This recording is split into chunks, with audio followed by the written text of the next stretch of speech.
IMF. And you mentioned that you've moved back to Jamaica. Yes. So I was wondering, what is it about Jamaican society today that features in your poetry now? What about Jamaican politics, economics? Is there anything specific that you now write Well, about? actually, Jamaica in the before the '78 signing with the IMF, we had a socialist government, and we were being encouraged to tighten our belts and live off the land. That didn't work because most of the business people just moved their money to America, and America condemned us in the press, and tourism, which we were very dependent on, dried up.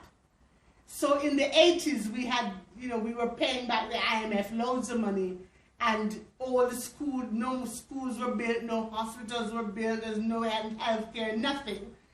And then, because Jamaica goes 10 years socialist, 10 years reactionary.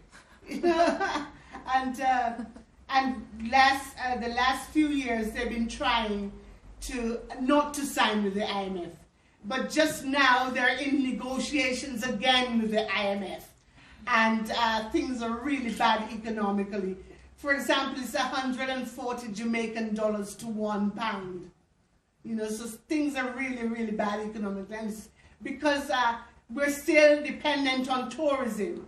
And what has saved us has been that the American politics could not defeat the power of reggae music and Bob Marley. So we've got a tourism coming into Jamaica because of reggae music, because of the impact of Bob around the world, and people like Bolt and the Olympics. Jamaica always seems to turn up something that attracts the world's imagination and brings us our tourists.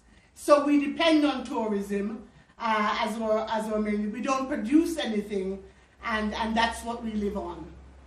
So that's where we are. And right now we're in negotiations with the IMF we need to sign for another loan. So it's going to be pretty bad in the years ahead.